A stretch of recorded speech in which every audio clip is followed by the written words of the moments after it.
ভাগে কুরবানিতে কিংবা যৌথ কুরবানিতে কয়েকটি বিষয় আমাদেরকে খেয়াল রাখতে হবে। নাম্বার 1 হচ্ছে নিয়ত। আপনাদের ইন্টেনশনটা ক্লিয়ার হতে হবে। প্রত্যেকেরই যাতে একই ইন্টেনশন থাকে, সবারই যাতে ইন্টেনশন থাকে যে শুধুমাত্র আল্লাহ তাআলা সন্তুষ্টির জন্য আমরা এই কুরবানি দিচ্ছি।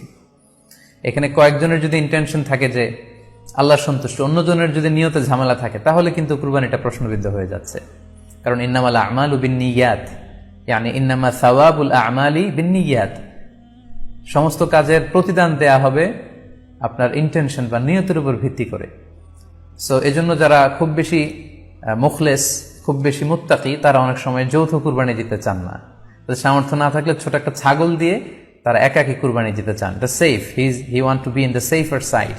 কারণ যৌথ কুরবানি দিতে দিতে যে কার মনে কি চিন্তা, কার মনে কি নিয়ত, আমরা কিন্তু কিছু জানি না। সো যদি যৌথ কুরবানি দেন, কুরবানির আগে সবাইকে এটা কনসার্ন করে দেওয়া, রিমাইন্ডার দেওয়া যে ভাই আমাদের কুরবানিটা হবে শুধুমাত্র কেবলমাত্র আল্লাহ তাআলা সন্তুষ্টির জন্য, অন্য কোনো নিয়ত যেন না থাকে, তাহলে কিন্তু আমাদের কুরবানি বরবাদ হয়ে যাবে। এটা হচ্ছে প্রথম কনসার্ন।